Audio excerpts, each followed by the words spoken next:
Well, hello again, everybody. This is Christian Bassar, your host of the Historical Thoughts and Interpretations podcast. Today, what we're going to be talking about is Russo-Serb relations during the Yugoslav War. So it's a pretty dark topic. The Yugoslav wars were, of course, starting in the 90s, in the early to mid 90s, and when the former Yugoslavia broke apart into its constituent states, which then became independent countries like Serbia, Croatia, Slovenia, and Bosnia and Herzegovina. And of course, we all, many of us know, some remember, even, some are too young to remember, but many are certainly old enough to remember that war that broke apart the Yugoslavian country but of course the atrocities that were committed in Srebrenica and other places as well. So a very dark period in Europe's history, and the last major war in the European continent until, of course, over the last few months, what's going on in Ukraine. But what I want to talk about is kind of the relationship between Serbia and Russia, which have been long considered themselves as sort of Orthodox Christian brothers in a way, and so I want to go a little bit into that aspect of the war. But first, I just want to give a quick little word, and we'll get right into the episode. So stay tuned. Hello, listeners. Thank you so much for listening to this podcast, and I sure hope that you've been enjoying the thoughts given in the Historical Thoughts and Interpretations episodes. But I would like to ask if you would consider making a pledge to the podcast via Patreon. I have many projects in mind for this podcast, and the books, paper, and so on needed to produce the episodes will not be free. Help keep Historical Thoughts flowing so that we can interpret the past and learn from it. You may pledge any amount that you like, and whatever you choose to give will be appreciated. If you would like to donate, go to my Patreon link at patron.podbean.com/historicalthoughts. And again, that's patron.podbean/historicalthoughts. Now, let's get back to the episode. So again, today what I'll be looking at is the Russo-Serb relations during the Yugoslav War, during the breakup of Yugoslavia in the 1990s. And in this podcast, I'll focus on the religious aspect of this relationship during the war. Okay, so let's just get right into it. So religion is a very social aspect of being human. Faith engenders communication between individuals and groups, but it also gives adherents a sense of belonging and identity. This is due to the attendance of regular rituals, the holding of conferences, services, and the reading of common texts. Nation-states build their communities in similar ways. National communities are built upon quote-unquote interpreted or quote imagined spaces that are built upon national symbols, laws, and culture, which of course includes religion. This is true for any society, but Zala Volcic specifically talks about this in the book Serbian Spaces of Identity, published in 2011. Those within the community are included within the space, while others are often excluded. This can lead to a process of othering outsiders, or creating a dichotomy between us and them. These national spheres can also move or be transplanted when their inhabitants move to other places and form a diaspora. In these ways, nationality, or even nationalism, and culture, again, including religion, are inexorably linked.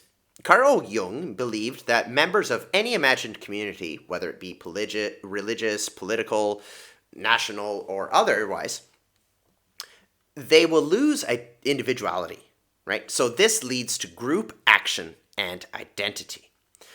People from other belief systems, or isms, are seen as threatening, potentially.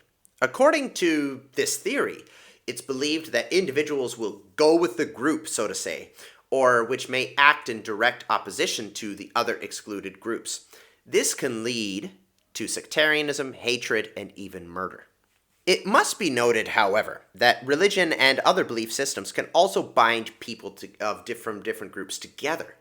We have seen how a religious space unifies those who share the same background and beliefs, but it can also be argued that religion does so even with those from different imagined communities. Take, for example, the words of the Christian God, when Jesus says, "Love your enemies and pray for those who persecute you, that you may be sons of your Father in heaven," which, according to the New Revised Standard Version of the Bible, can be seen in Matthew 5:44 through 45. There's also the universal nature of Christianity in the Bible, which suggests the forbiddance of racism and exclusion based on ethnic grounds. See Galatians 3:28, when the Apostle Paul was trying to address the controversy he was trying to address was the division between former Jewish Christians and also Gentile Christians. So his point was saying that Jesus died on the cross. So now, whether you were Jewish or whether you were a Gentile, if you're Christians, if you are baptized into Christ, if you are in Christ, those ethnic divisions and then culture divisions don't matter, right? So this is the thing, right? Because oftentimes we hear about religion being a dividing situation, and especially in the context of the former Yugoslavia, is definitely, and that certainly is true. Yugoslavia is not the only example. There's Northern Ireland with between Catholics and Protestants. There in various places in Africa that's also been a division along language lines and ethnic lines as well. So that certainly is the case. But we need to remember that many times, if people are following a religion, that doesn't necessarily mean that either on a group or an individual level, will necessarily hate that of another group or another belief. That doesn't necessarily mean that, especially if they are following commands in the scriptures like love your enemies, and the focus is on the religion, not the ethnic background. And that's not Christianity either. That's not just Christianity either. No matter what the religious community is, there will be individuals, there will be groups within those that would rather, as the Kingdom of Heaven film says, I'd rather live with men than kill them, right? So that's the thing. But despite such teachings as just love your enemies and pray for those who persecute you, despite such teachings found in the Bible, which is shared across Christian communities and spaces, the process of othering and sectarianism can still lead to violations of these very principles that these religions claim to uphold and claim to love and claim to abide by. So finally, sometimes a sense of community can cross the boundaries of individual imagined spaces and include those from other spaces, right? We talked about diasporas, right? For instance, another example is we often use terms such as the Muslim world, for example, to describe the community occupied by multiple countries, which possess their own individual, separate, imagined spaces and communities. But what they happen to have in common is the Islamic faith. And we use the term Christian world in a similar manner, or Christendom. It is simply a label to identify separate cultures and countries that predominantly follow the Christian religion, whether they are Orthodox Christian or Catholic Christian or Protestants. For this study, we will look at the community formed between Russia and Serbia thanks to their common Orthodox Christian faith. And we will specifically look at how this common orthodoxy had influenced their relationship during the time of the Yugoslavian Civil War of the 1990s. To analyze Russo-Serbian religious relations, we must first summarize the role of faith in both national communities. Both Serbia and Russia are Orthodox Christian, or Eastern Rite countries. The Greek words of the Orthodox faith are ortho, correct, and doxazo, belief. This gives both the Serbian and Russian Orthodox religious communities a claim of possessing the only true Christian belief system, in opposition to Catholicism and Protestantism, which are the two other major divisions within the Christian world. Also, the Orthodox faith gives Serbian and Russian believers in common core tenets such as a triune God, the Trinity, the broken relationship between man and God, sin, the sacraments such as baptism, chrismation, and the Eucharist. And also, the use of icons and liturgy in worship are also common to both Russian and Serbian Orthodox Christians.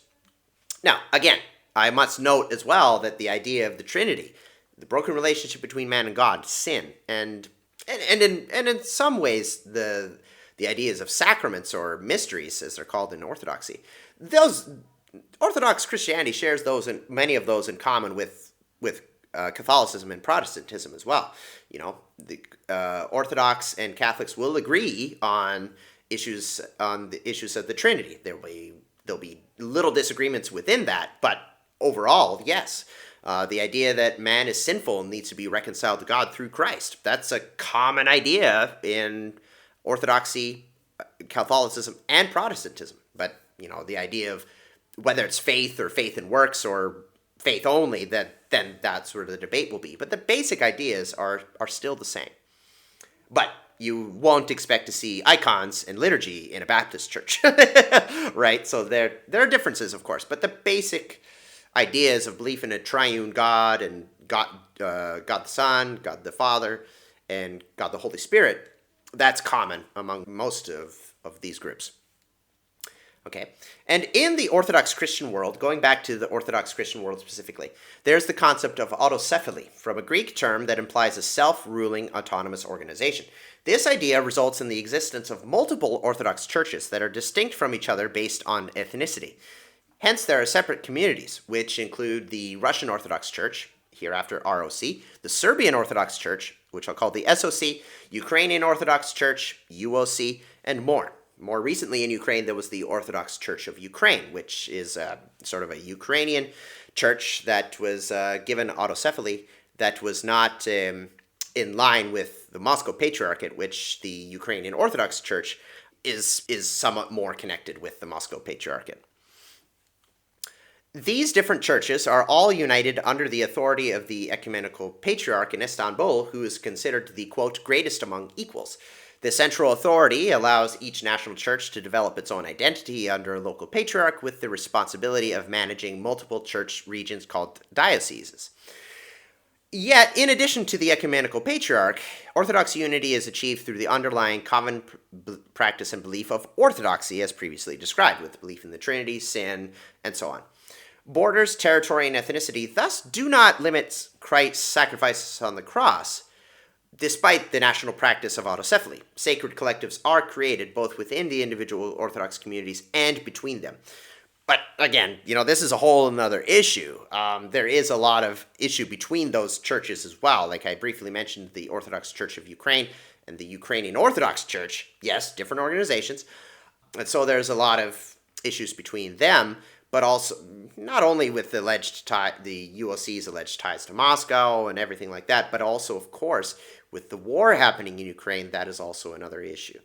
And so obviously the Moscow Orthodox, the Russian Orthodox Church and the Orthodox Church of Ukraine, there's always this talk about, we are the true church. This is or one of these churches is a schismatic church, and this is breaking away. Sometimes you'll see on articles where a priest, and even talking about an individual priest, talks about repenting of being a schismatic, right? Repenting of breaking the unity and coming back into the fold of this whatever church organization. I believe recently it was the Serbian Orthodox Church and the Macedonian Orthodox Church, Macedonian organization. They exchanged reconciliation. I believe it was a few weeks ago. So there is not so much unity in this Orthodox world in that case, right? There is division. There is accusations of this church is schismatic. These churches are our friends. We're breaking out of communion with this church, and now so on. So that does happen, but there is that shared Orthodox Christian space between them. The Serbian Orthodox Church achieved its autocephaly with Saint Sava as its first head in 1219, which made the Serbian nation, quote, among the oldest Christian Orthodox peoples, according to Dragoljub Đorđević. Christos Milonas notes a few factors that helped to create the national nature of Serbian Christianity: autocephaly, and also the millet system of the Ottoman Empire, which had ruled Serbia from the mid-1400s until the early 1800s. And under the millet system, the Serbs were placed under the authority of local non-Muslim, Orthodox, religious leaders, and church submission to political authority. The Russian Orthodox Church has held a similar importance in constructing national identity in Russia as well. Russian Christianity has its roots going back to the baptism of Rus in 988. With a millennia-long history of Orthodoxy, it's hardly surprising that in modern times, being Orthodox is considered an important part of, quote, being Russian. This especially became apparent after the fall of atheistic communism in 1991. It is worth noting that despite Orthodoxy's importance to Russian identity, religious knowledge and practice have been noted as being fairly low in Russian society overall. The same phenomenon has been identified in Serbia as well. It would be very negligent to apply this to all Serbian Orthodox Christians, of course. But for many, the practice of the faith is an exercise in nationality. Jim Forrest, writing about the Serbian Orthodox Church, has said this, quote, "An icon in someone's home can be more a sign of being Serbian than Christian." Back in the early 1980s, well before the war in and breakup of Yugoslavia, a Serbian Orthodox publication said that, quote, "A Serb without faith was not a real Serb." In Serbian nationalist circles, Christ was made into Serbia's Tsar. The Son of God was thus transformed into a national leader. Both Russia and Serbia have similar secular histories that are also worth noting. We've briefly seen how Serbia was under Muslim Ottoman Turkish control, but in medieval times, Russia was for centuries under the dominion of the Golden Horde, another Muslim non-Christian power. More relevant to our current study is the common history of World War II. In Russia, the Soviet Union's fight against Nazi German invaders is one of the most dominant memories in modern society, especially under President Vladimir Putin.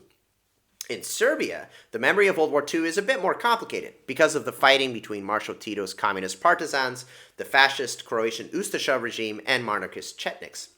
But Tito's ultimate victory gives modern Serbia a memory of confronting fascism, just like in Russia. Zalavocic asserts that World War II was the start of, quote, Yugoslav, and thus eventually Serb, identity. Both Serbia and Russia have histories of communism as parts of the old Yugoslavia and Soviet Union, respectively. However, though this topic is outside the scope of our study right now, it must be mentioned that these two communist nations had strained relations after 1948. So, in this way, Serbian and Russian histories have not always traveled in parallel. I must also note that even though parallels are rife throughout history, parallels do not necessarily mean something happens because of the parallels. The fact that comparisons can be made between two societies or countries or cultures does not necessarily mean they will be carbon copies of each other. For example, as I've said before in a previous episode, not every communist country is exactly like the other. So parallels are fine to make. I think the comparisons and parallels are fine to make, but we do need to be careful with them. Having said that, there is one last commonality between the Serbian and Russian societies that must be investigated. Circles within both the SOC and ROC have expressed a mistrust of the Western world. John Anderson suggests that this is partially due to the ancient schism between Eastern and Western Christianity, but it also has roots in some cultural differences. In both the Serbian and Russian religious organizations, Western European culture has been perceived as humanistic, nihilistic, anarchist, materialistic, and hedonistic, responsible for bringing morally corrupting influences into the Orthodox polity, or the Orthodox world. This grim view of the West is in stark contrast to the vision of Serbian Orthodoxy within nationalistic circles. That vision suggests a divine mission in which the Serb nation, quote, based on Christ's immortal people, ultimately accomplishes by putting its faith in God, or the, quote, higher meaning of history.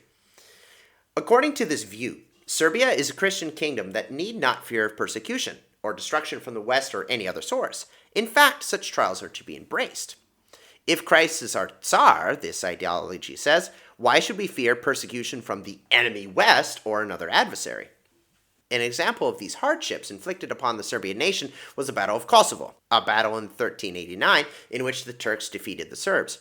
The Turks left the field because they suffered great losses in the fight and their leader was also killed. But Serbia's independence was essentially voided as a result of this battle, and by 1459, 70 years later, Serbia officially became part of the Ottoman Empire. Yet, Mitya Velikonja has noted that this defeat was turned into a kind of victory in Serbian memory. Tsar Lazar, the Serbian leader who was also killed at Kosovo, was declared a saint. But more importantly, the Battle of Kosovo became part of the myth of a holy Serbia, the nation with Christ, again, named as the Tsar of it. It was said that Lazar decided to forsake an independent and worldly kingdom in exchange for a heavenly one. Thus, the Serbian people were given the mission to, in the words of Dragoljub Djordjevic, to, quote, fight and die for the honorable cross and golden freedom, for orthodoxy and national independence, end quote. The disaster at Kosovo was simply another episode in the, quote, millennial struggle for survival. A strong social memory was formed, thanks to the combined hit power of history and religion. Serbian rulers became saints, and the SOC, or the Serbian Orthodox Church again, became a guardian and anchor of Serbian identity, which was vital during the period of Turkish Muslim dominance. But Velikonja goes further, saying that the SOC in this myth of Holy Serbia also provided a hopeful eschatology. If Serbia was a heavenly kingdom, quote, someday the story would end well. This Orthodox identity also provided a differentiation from Serbia's neighbors, such as Catholic Croatia and Muslim Bosnia. This brings us to the Yugoslavian War of the 1990s, during which the rival religious communities were driven to collective bloody action against each other. According to Paul Mosius, religion was not an individual practice in the Balkans, but a social one. Catholics, Orthodox Christians, and Muslims, he says, were more likely to call themselves a people of God, in his words. Salvation was made into a national attribute, going far beyond that of an individual soul. Note the contrast of this attitude towards religion with the Protestant focus that we're more familiar with in the West, which often asks, are you, the individual, saved? Dragoljub Djordjevic also believes that the religious differences and strength of faith identities in the former Yugoslavia contributed to the country's disintegration. He notes that these religious tensions increased in the 1980s. This was a time when nationalism was rising within Yugoslavia's individual republics, the country was going through economic and social hardship, and atheistic communism was declining across Eastern Europe as a whole. Though the later Yugoslav War was not initially a religious battle, it became one, with the advent of religious writings supporting their respective nationalist factions. The destruction of houses of worship added to this dimension of the conflict. Djordjevic's pre-war warning emphasizes this point. He said, if the churches do not reconcile, nations will neither. The national nature of religion in the Balkans made it very difficult to see where politics and religion ended. In this way, political decisions were made with religious identities in mind, and religious communities were deeply invested in political matters. Political leaders such as the Yugoslavian and Serbian leader Slobodan Milosevic and Croatia's Franjo Tudjman coupled themselves with nationalistic religious identities, giving them great political support.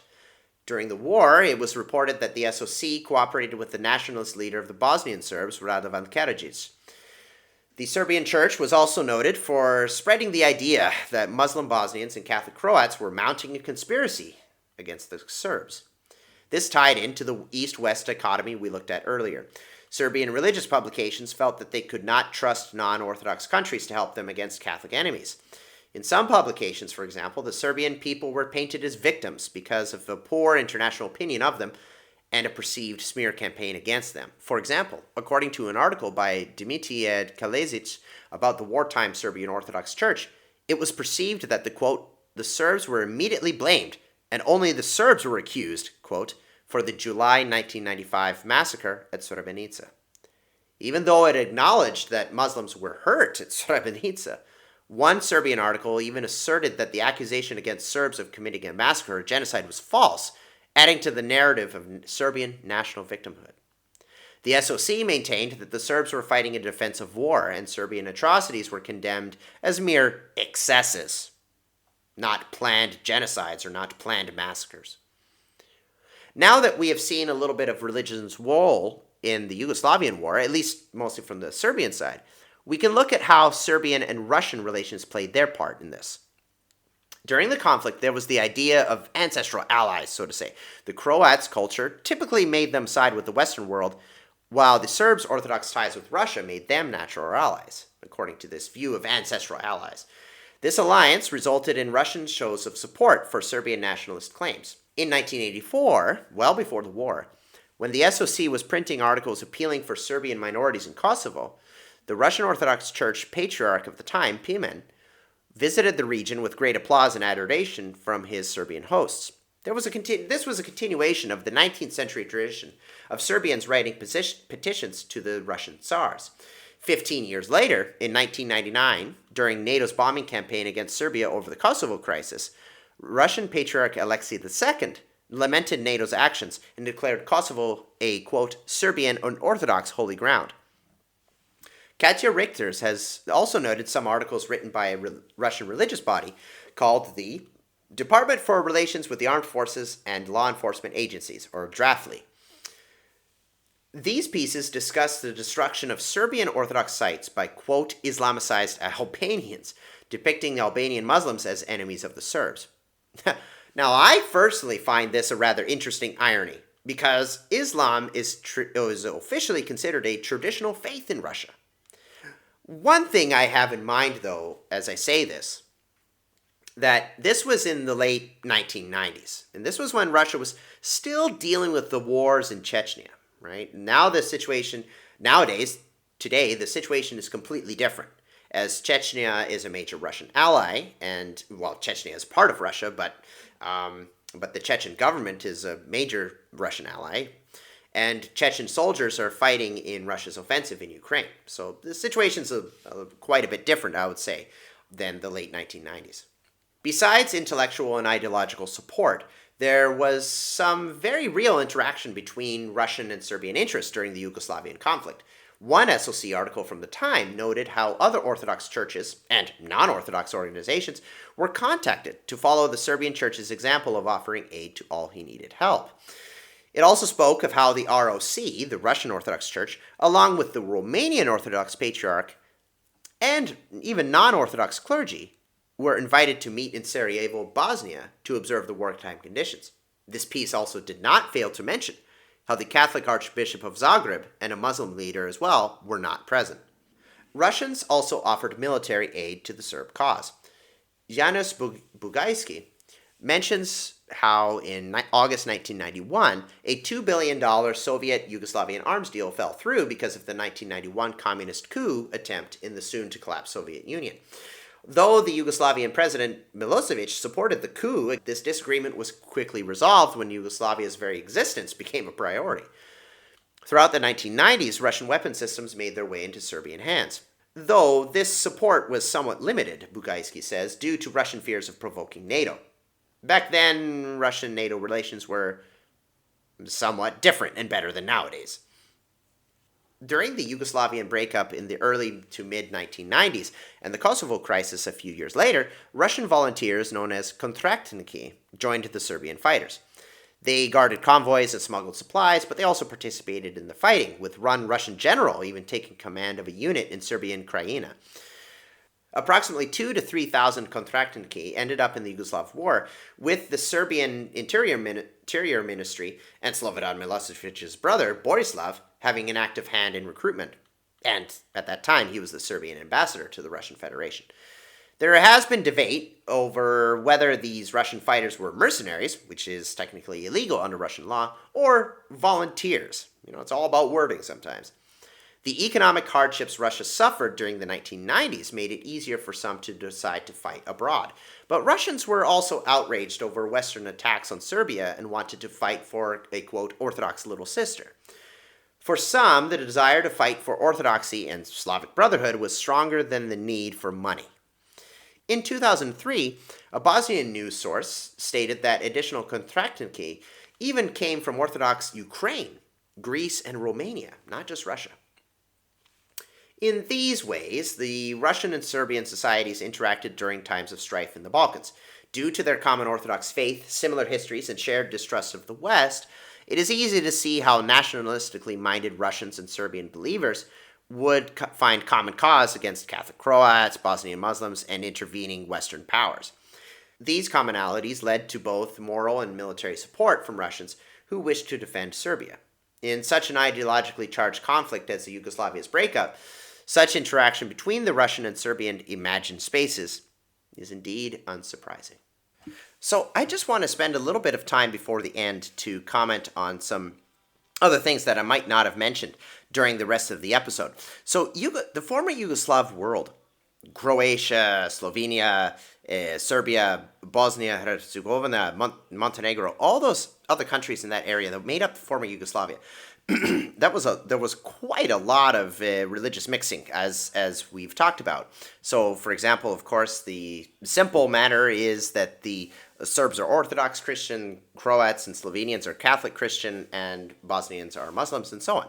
Of course, that's very simplistic, but the area has a lot of long religious history. So it's a small region with many religious differences, right? So Tomislav and Zvonimir, for example, were early Croatian kings from the 10th to 11th centuries, crowned by popes. And there was the Bosnian Bogomil religion, 13th to 14th centuries, but eventually there was conversion to Islam.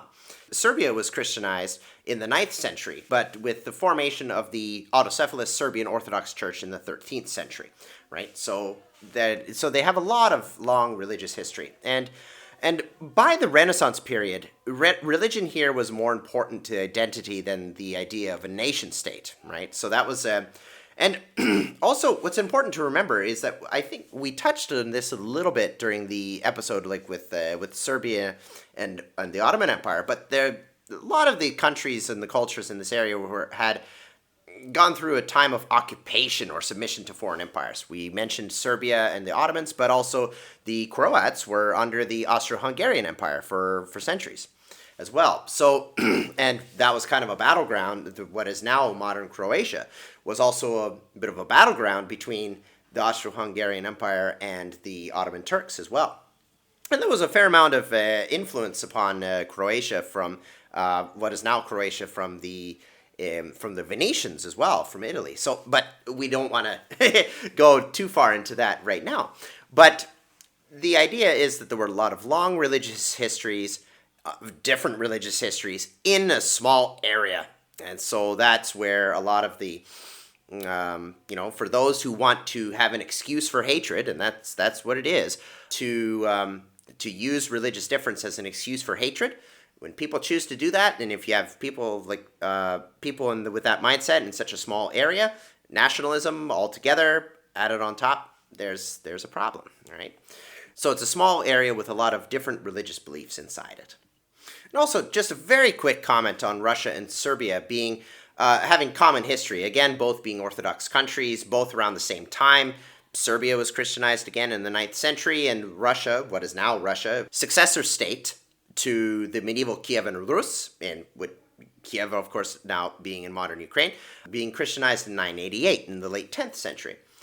And both have opposed various Western non-Orthodox powers throughout their history, right? And not necessarily together at the same time. So if you go back far enough into Russian history, you have them fighting against the German Teutonic Knights, Poland, Sweden, and then, of course, with Serbia, you have them fighting Croats over the years as well, and also fighting against the Eastern Ottomans, right? And also, more recently, both have opposed themselves or have considered themselves adversaries of the NATO monolith, composed of mainly Catholic and Protestant countries, but of course with some Orthodox countries as well, such as Bulgaria and Romania. And of course, there were Muslim enemies as well. Ottoman Turkey over the years, Chechen rebels in the 90s and the early 2000s, Bosnia and Herzegovina, and even more recently, the Islamic State, with Russia attacking the Islamic State as well as Syrian rebels in Syria.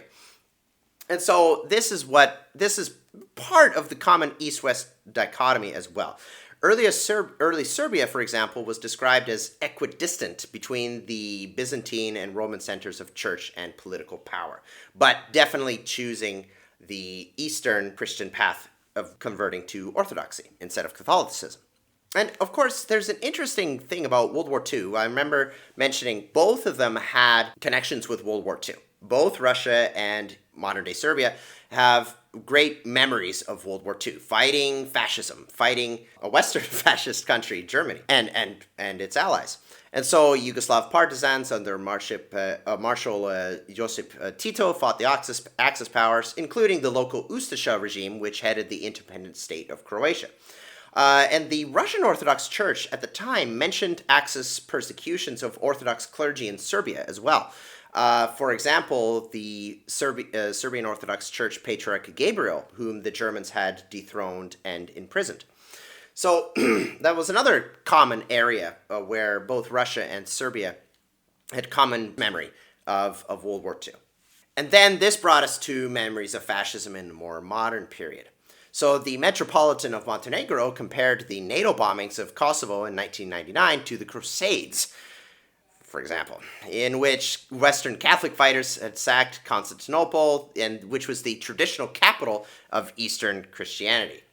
And so the so-called godless order of NATO was considered a, quote, continuation of fascism and Nazism, which was kind of interesting because, a bunch of killing of people in Kosovo was happening at the same time on the side of the Serbs. So, And there was even anti-Ustasha rhetoric in September 2015 when Croatia blocked most of its border crossings with Serbia over the massive influx of Syrian refugees. So, and I remember being told as well that during the war in the 90s, there was lots of rhetoric about the Croats, the Ustasha regime is coming back. The Ustasha are coming back. So there was this fear of the fascist Croatian Ustasha regime, which was brutal. It was fascist. It was evil. But there's still there was, even in recent times, there was that memory of the Ustasha coming back, and therefore that memory has been used at various times. And of course, then we also need to talk about how the Russian government has talked about rampant fascism, quote unquote, in the post-Euromaidan Ukrainian government. So right now there's even a war, partially over the so-called goal to denazify Ukraine. Of course, are there fascists in Ukraine? Absolutely. But is the government itself fascist? I don't think so. So that's the thing, where there's this common memory of fascism between Russia and Serbia. This goes back to this East versus West dichotomy, right? There was one American-based Rokor priest, and Rokor is Russian Orthodox Church out of Russia. So this is a little bit out of context, but I think it touches on this East versus West difference in thinking, where he called Rus a holy kingdom in opposition to Western evils such as jingoism and capitalism. And this idea was found in a book called The Virtue of War, Reclaiming the Classic Christian Traditions East and West by Alexander Webster and Darrell Cole. So it's, and again, a lot of this, like this East versus West, yes, a lot of it goes to geopolitics. A lot of it goes to foreign policy. Yes, of course. For example, a lot of the trouble that we've had between the Western world and Russia, a lot of that is dealing with foreign policy, and a lot of that is dealing with security concerns. I do believe with the expansion of NATO, and NATO not only defending people in Kosovo and so on, but also making its own blunders in Libya and Syria, Afghanistan, and Iraq, doing its own foolish things and very cynical things. And I shouldn't say NATO as a whole. Of course, Canada and France and Germany did not invade Iraq, but NATO as a whole did expand.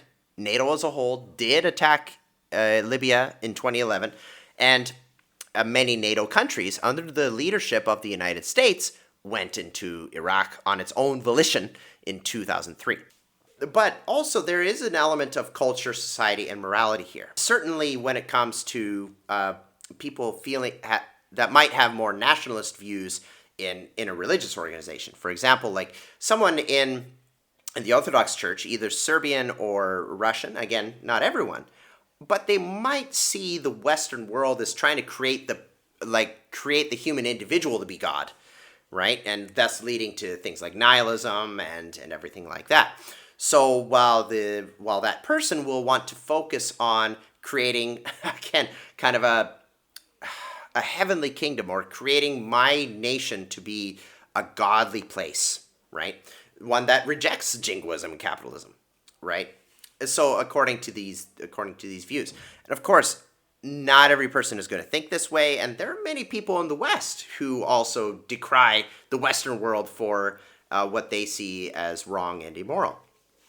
But but this East versus West, this cultural difference, while America and other Western countries will see, for example, gay marriage as an essential part of being a democracy, an essential part of being a fair and good and moral society, and an American value perhaps, while someone in other parts of the world even perhaps a conservative Western country, someone might say that that is not right. So that's where this East versus West goes in. And nationalistic Orthodox groups have even gone, have taken that to an extreme as well. So, for example, like the pan-Slavist fringe Orthodox groups in Russia considered Serbia a fortress in the West in the battle between Slavdom and the Latin West. So again, going back to this East versus West, you could probably even go back all the way to the Great Schism in the 11th century between the Western and Eastern churches for background to this. And